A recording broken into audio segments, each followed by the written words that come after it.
past terminology to start. Very good. Nice basketball term to mix in. Let's do a couple things. And yes, I actually have some NBA to talk about, and I will throw some NHL in at you as you're a hockey guy. But let's start with college basketball, and let's go back to something we talked about on the last show before we move forward, because this Kentucky team to me is Ooh. something to keep an eye on here, right? And that's what we'll Mm. spend the next couple of weeks doing, is starting to identify teams that have the potential to win a national championship. Kentucky is certainly within that. But remember, we talked last week, you referenced Alabama, and you talked about their three-point shooting prowess, which can be there, and they certainly take a ton of shots. I mean, that's their deal. They're going rim or three.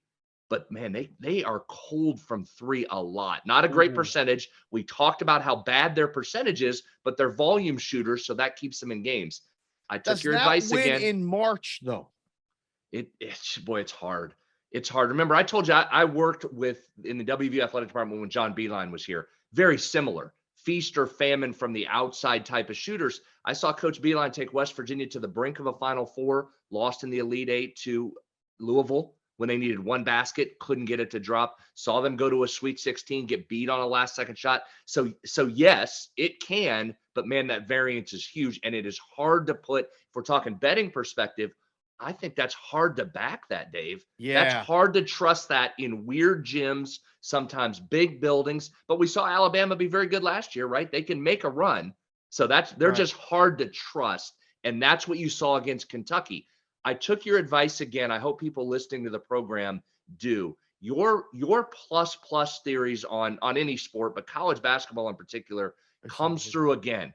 Alabama did it. They were blistering hot to start. You could go in and grab Kentucky as high as plus 4.5 in that game Yep. and then ride it out. So you had it. It was right there. That came through. Kentucky ended up winning. The other one to watch, Oscar Tshiebwe did it again. We talked if you could find over 13.5 rebounds at your book, take it, because he's a cash cow when it's 13.5. If it goes to 14.5, look out. Guess what he landed on against Alabama? 14. 14. It's There it was. So unbelievable. so keep an eye on Oscar. Over 13.5 is your target if you can find that prop. So, I mean, I got to spend basically Saturday watching college basketball. And this is kind of what happens in the book.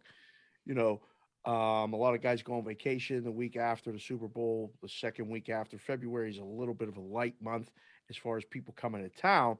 So handle's always lower.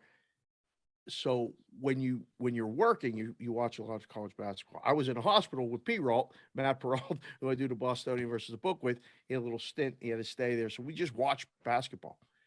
The things you can see when you're watching basketball are amazing, but the things you can't see is what you like see in the lines, right? You see a lot of home dogs in February.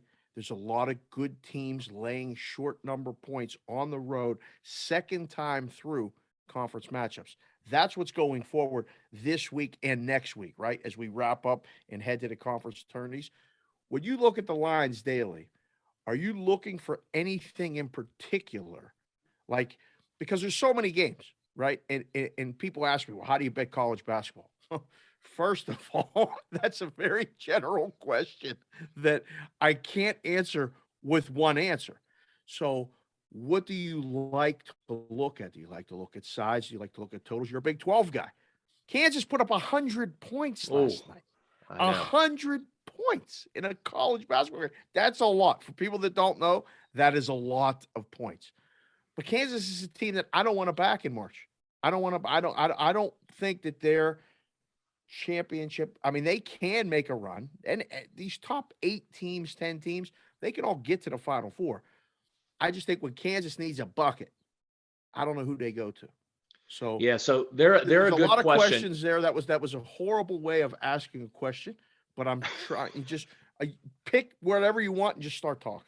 Yeah, well, I want to talk about Kansas because I think I'm higher on them than most. And I certainly get where you're coming from. I mean, they have had their struggles in March comparative to where their seed is every year. So I get that. But man, I really like them, Dave. And to answer your question, who do they go to when they need a bucket? Ochai Abaji is going to be possibly Big 12 Player of the Year, might be a National Player of the Year Mm, candidate, although I think Oscar gets him. I mean, he's a create off the dribble. He can hit a three. He can get to the bucket. They've yeah, got that's the multiple guy. guys that can do a lot of things. I think they can guard when they need to. Although, if you listen to Bill Self, and you listen to the Kansas folks, they talk about how this Kansas defense is not what it normally is. But man, I've watched it shut down some Big 12 opponents this year. I think Kansas is pretty good, and they're right on the edge of the model. And I'll get to that here in a minute. When you look at Ken Palm's over the course of the last 2 decades, the national champion comes from a pretty select group that you can find in the Ken Palm rating. So we'll start to talk about that over the next couple of weeks. I like Kansas a lot. The Big 12 team that I think you better be aware of is Baylor, the defending national champs. Oh, I thought you were going to say Texas Tech. No, and we'll get to Texas Tech. I like them a lot too, but they scare me. Now, I think what you just said about Kansas applies to Texas Tech. When they need a basket and when they need offense, where do they go? Now, we like defense traveling in the tournament, but what gets you in trouble? Because I've seen this too from a West Virginia perspective in the Press Virginia days. What gets defensive teams physical, grinding, get in your face and grab you defensive teams come tournament? It's different officiating crews and the inconsistency with how it is called. And I remember going in with Coach Beeline. We always used to think, oh man, let's get out of the Big East here because they're forearm checking you on the cutter. You can't run motion offense. People are grabbing you and the Big East refs won't call it. You get in the tournament, get a Pac-12 crew, get a West Coast crew, and they're going, what are you doing? You can't grab people like that. And West Virginia under Beeline would move forward. When you were with Huggins' Press Virginia teams, we would say, hey, refs, turn a blind eye. Don't look. Let us grab. Let us collect. So some of that comes in. Texas Tech is going to get up on you. They're going to be physical. The officiating crew in the Texas Tech games come March are going to make a huge difference for them. Well, anyway, I'm sorry, real quick. Back to Baylor. Baylor has the metrics right now in Ken Palm that fit the criteria for a national championship team. They concern me, though. It's a little bit under the radar. The injury to their big guy, and I'll butcher the name, so my apologies. Nicknames Everyday John. Chenawa Chachawa. John Chenawa Chachawa. I'm in the ballpark. I don't think I have it. Well, you don't know the name. That's why you think that's pretty good. I think I'm way off. See, you just don't know if I'm right. You're so right. I said it smoothly. Sounded good. So you think I'm right. Yeah, I'm not even close. That's the old neighborhood play, Dave, from baseball. I was about 3 feet away from the bag, but we got rang him up. I went ahead and threw it to first. Let's just move on. He's a massive loss for them. He's sustained knee injury, and he's going to be out. I think that changes that team significantly. So just buyer beware on Baylor as we get here into March. Yeah, that was funny because I was watching that game the other night, and I'm watching it against Oklahoma State, I think it was. They were 4-point favorites to close, 4.5. And I was like, I don't want to lay that on the road. And I'm watching the game, and they're down. And it was -1.5 plus 130. It was weird. I was like, either this line's wrong or I'm betting it because very rarely you get to lay 1.5, take plus 130. So I think maybe the guy flipped it that was doing the in-game. I don't know, but I bet it. And I had to sweat it.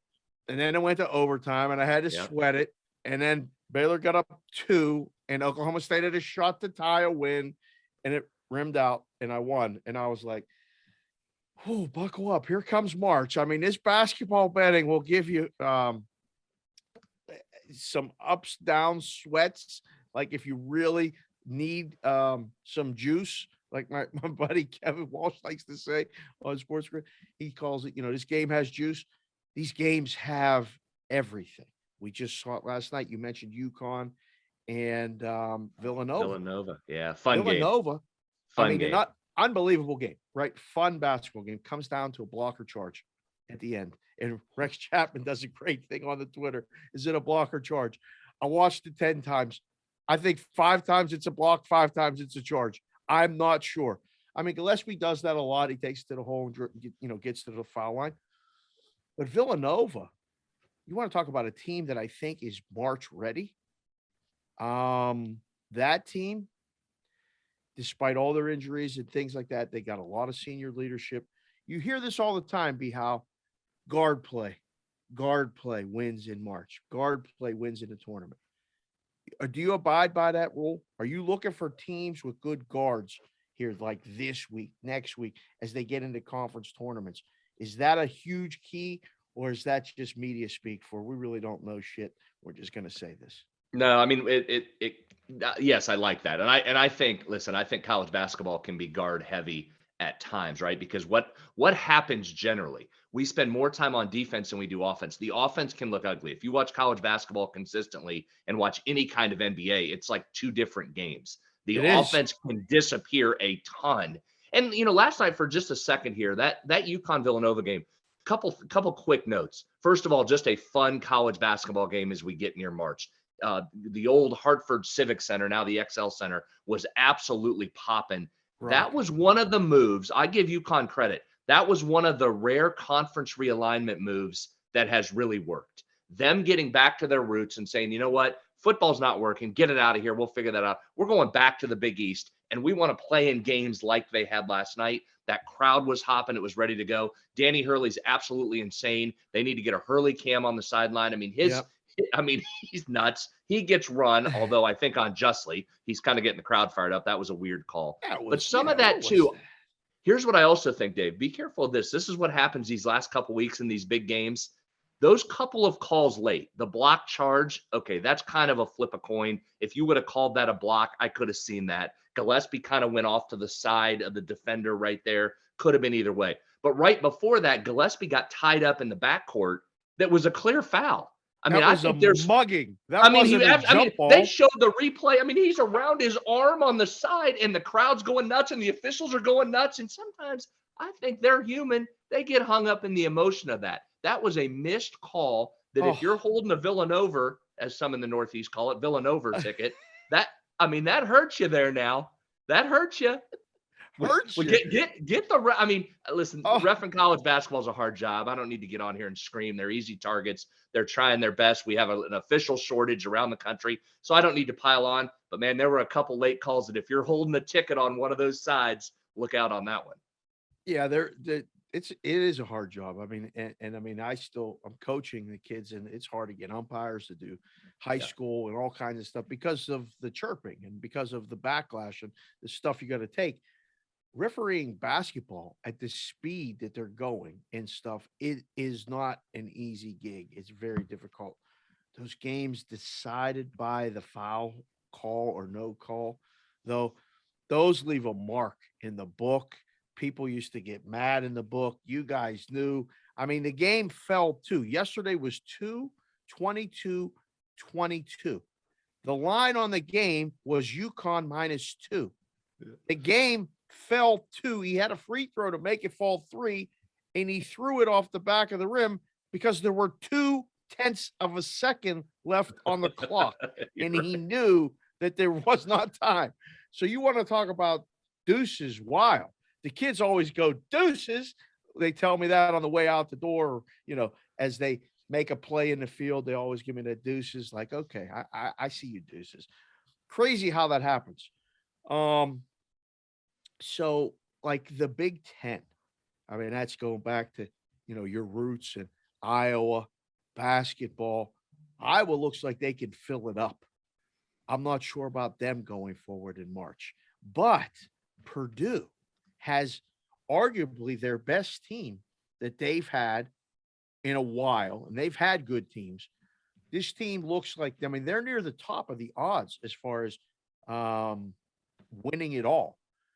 Do you make Purdue a viable, not only Big Ten champ and looking at winning conferences and things like that? Can they win a national title? It's a good question and certainly valid given that offense and their roster makeup. Jaden Ivey's about as good as they get nationally. -280 on DraftKings right now to win the Big Ten. So I don't think you can touch that. I think they're a lock. They've won 9 of 10. But here's something and again, the tournament is all about matchups. So you're going to have 10 to 12 teams that fit the parameters that can win a national title. And then it's just simply what is their road to the Final Four when it comes out on Selection Sunday, and then who gets cleared out of the path to get there. So it's really hard. As hard as futures are in any sport, I think college basketball, it's just simply impossible. I think you take a couple flyers, and then once you get in the tournament, you start rolling. Purdue, though, Dave, here's the thing with them. It's the opposite of what we just talked about with Texas Tech.